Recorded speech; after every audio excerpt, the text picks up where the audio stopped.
बिस्मिल्लाहिर्रहमानिर्रहीम अस्सलामु अलैकुम वरहमतुल्लाहि वबरकातुहू। इंशाल्लाह हम आज की इस वीडियो में इंसाफ स्कूल्स के हवाले से बात करेंगे, क्योंकि पिछले साल की जो पेमेंट है पूरे पंजाब के ज़्यादातर अजला में अभी तक स्कूल्स को नहीं मिली। उसकी मेन वजह यह है कि हमारे स्कूल्स जो हैं उनमें डॉक्यूमेंटेशन के काफ़ी इश्यूज़ थे, पॉलिसीज़ के हवाले से कुछ अशकाल थे जो टीचर्स ने पूरे नहीं किए, जिसकी वजह से काफ़ी ज़्यादा इश्यूज़ उनको फेस करने पड़ रहे हैं पेमेंट के हवाले से। तो आज की इस वीडियो में हम इंशाल्लाह 4-5 अहम बातों पे बात करेंगे जो हमारी तमाम उन प्रॉब्लम्स को इंशाल्लाह हल करेंगे जो हमें आज फेस करनी पड़ रही। पहली बात तो यह है कि हमारे स्कूल्स में तलबा की कितनी स्ट्रेंथ हो, इनरोलमेंट हो, तो उस पे कितने टीचर्स जो हैं वो हम रख सकते हैं। इस दफ़ा भी काफ़ी स्कूल्स में ये इशू आया है कि एग्जैक्ट इन्फॉर्मेशन ना होने की वजह से कुछ स्कूल्स की कुछ मंथ्स की जो पे है उसका इशू बना हुआ है, तो उस बारे में हम बात करेंगे। टीचर की रिक्रूटमेंट कैसे करनी है और कितने टीचर जो है वो कितने स्टूडेंट्स पे रखने हैं। और सबसे अहम बात यह है कि ऑडिट जब होता है इंसाफ स्कूल्स का, तो उस हवाले से जो ज़रूरी डॉक्यूमेंटेशन है वो कैसे करनी, कौन कौन सी ऐसी चीज़ें हैं जिनको हम मेंटेन करके अपने ऑडिट को क्लियर करवा सकते हैं। तो हम सबसे पहले जो है वो आते हैं अपने टीचर्स और स्टूडेंट की स्ट्रेंथ की तरफ, कि कितने स्टूडेंट्स हों तो उस पर हम कितने टीचर रिक्रूट कर सकते हैं। तो ये हमारे पास पॉलिसी है जिसमें वाज़े तौर पे ये लिखा हुआ है कि एक हेड तो होना ही होना है।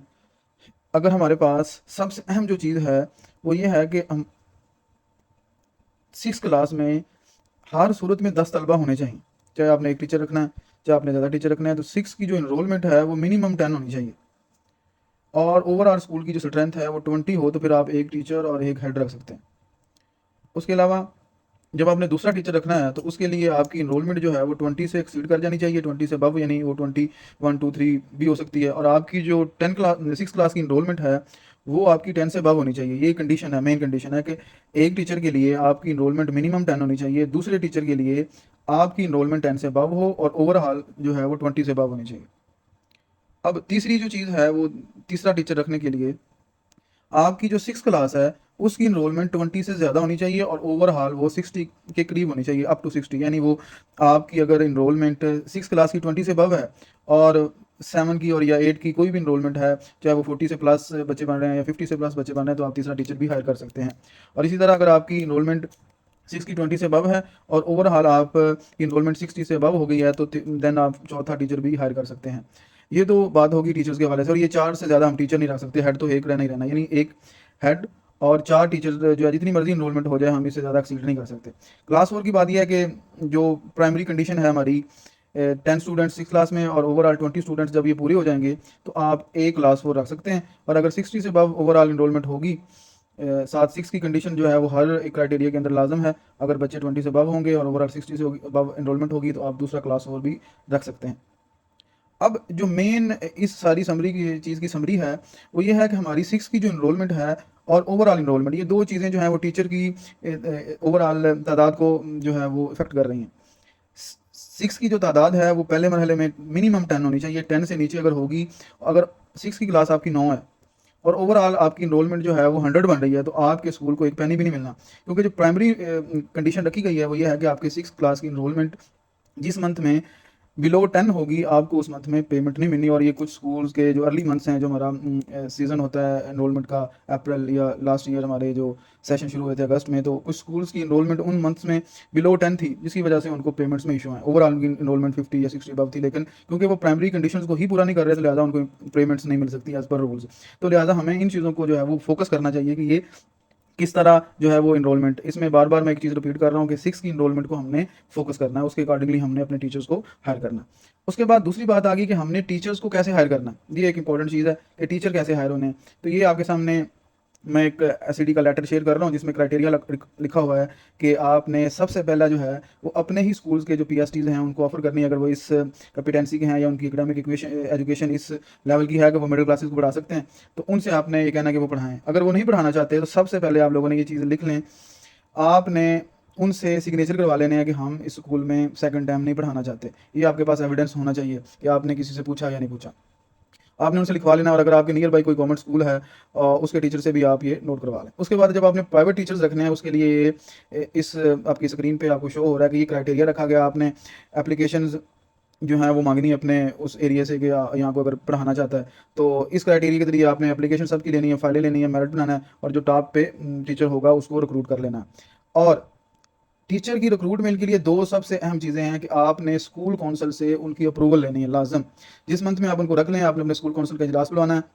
उनको बताना कि हमारे पास ये फाइल्स थी, हमने ये रिक्रूटमेंट करनी है और ये टीचर्स जो हैं मेरिट पे टॉप पे आ रहे हैं, हमें एक की ज़रूरत है या दो की है, तो हम टॉप वाले जो दो तीन कैंडिडेट्स होंगे उनको हम रिक्रूट कर लेंगे, उनको रख लेंगे, हायर कर लेंगे। और जो हमारा एकेडमिक पीरियड होगा, अभी तक 9th मंथ चल रहा है या कभी 10 मंथ हो जाता है, तो जो गवर्नमेंट की इंस्ट्रक्शन होती हैं ओवरऑल 9th मंथ ही होते हैं, तो आपने उनको 9 मंथ का एग्रीमेंट जो है वो अपॉइंटमेंट लेटर देना है, और वो अपॉइंटमेंट लेटर जो है वो हेड ने साइन करना है, और अपने स्कूल काउंसिल से उसकी अप्रूवल ले लें, और अपने मुतलका एईओ और डिप्टी से भी अगर उसकी अप्रूवल ले लेंगे तो वो ज़्यादा वैलिड चीज़ हो जाएगी। ये दो चीज़ें मस्ट हैं, स्कूल काउंसिल से अप्रूवल भी लेनी है आपने, इजलास लिख के उनके नाम और उनका आईडी कार्ड वगैरह का रेफरेंस दे के उनके मेरिट का रेफरेंस दे के आपने उस चीज़ को मेंशन कर लेना, और इसी तरह उनका जो एग्रीमेंट लेटर है 9 मंथ्स का वो भी आपने टाइप कर लेना है। उसके बाद डॉक्यूमेंटेशन में जो चीज़ें नोट की जाती हैं, जब आपका जो टीचर अटेंडेंस रजिस्टर होता है उसमें जो चीज़ें देखने में आई हैं कि टीचर अगर पीएसटी गवर्नमेंट टीचर है और वो फर्स्ट टाइम भी पढ़ा रहा है, सेकंड टाइम, अगर फर्स्ट टाइम वो 2-4 दिन छुट्टी पे है तो सेकंड टाइम उसकी अटेंडेंस लगी होती है, तो ये एक चीज़ जो है समझने से वाला है, तो लिहाजा कोशिश किया करें जब आप फर्स्ट टाइम छुट्टी पे हैं और अगर सेकंड टाइम भी आप छुट्टी पे हैं तो वहाँ पे भी आपकी लीव होनी चाहिए। और सेकंड टाइम का जो अटेंडेंस रजिस्टर है, अगर क्योंकि उसकी लीव जो है वो ऑनलाइन वगैरह अप्लाई नहीं होती, उसका कोई प्रॉपर रिकॉर्ड हम नहीं रखते, तो उसके लिए एक लीव एप्लीकेशन रजिस्टर बना लें या फाइल बना लें, जो भी टीचर छुट्टी पे हो उसकी लीव, जो सी लीव्स हैं उनको उसमें रखते जाएं, और हेड ही उसको अथराइज करेगा, जो भी स्कूल का हेड होगा वो उसको अलाउ करेगा, और जो हेड है वो ईओ वगैरह से अपनी छुट्टी जो है मैनुअल अप्रूव करवा ले। और दूसरी चीज़ है रोजनामचा, जो बच्चों की इनरोलमेंट का सबसे अहम हमारे पास एविडेंस होता है, वो दो चीज़ें हमारे पास, इसकी इनरोलमेंट होती है, और दूसरी चीज़ है हमारे पास उसका मैनुअल जो रिकॉर्ड होता है, उसे हम रोजनामचा हम फिल करते हैं। रोजनामचा आप लोगों ने डेली बुनियादों में बनाना है, और ओवरऑल आपके जो किसी भी मंथ की लास्ट डेज़ की इनरोलमेंट होती है वो ही फाइनल कंसिडर की जाती है। अगर वो एज़ पर रूल्स वो रिक्रूटमेंट है जितनी टीचर्स को हायर करने के लिए चाहिए या आपकी पेमेंट के लिए चाहिए, अगर वो आपका रोजनामचा उसको जस्टिफाई कर रहा है तो देन ही आपको वो पेमेंट उस मंथ की मिलनी है, अदरवाइज आपको उस मंथ की पेमेंट नहीं मिलनी। तो इसलिए अपने रोजनामचे को भी डेली बेसिस पे फिल करवाएं, और जब कोई ऑफिसर आपके स्कूल को विजिट करता है तो उस दौरान अपने रोजनामचे पे भी उसके सिग्नेचर करवा लें, ताकि कल को आपको पेमेंट के हवाले से इश्यूज़ फेस ना करने पड़े। इसके अलावा एक और अहम चीज़ है जिसमें अक्सर स्कूल जो है वो मिस्टेक करते हैं। अगर कोई टीचर जो है वो दौरान सेशन ही छोड़ जाता है, 2 या 3 मंथ पढ़ाने के बाद छोड़ जाता है, तो आपने ये करना है कि उस टीचर से रेजिग्नेशन जो है वो साइन करवा लेना है, और नए टीचर को कोशिश करनी है, अगर आपको प्राइवेट टीचर रख रहे हैं तो जो आपने पहले पहले मेरिट लिस्ट बनाई थी, उस मेरिट लिस्ट में जो नेक्स्ट कैंडिडेट्स हैं उनसे रब्ता करें, अगर वो विलिंग हैं तो उनको रख लें, अगर उनमें से कोई भी विलिंग नहीं है तो दोबारा इसी प्रोसेस को रिपीट करें,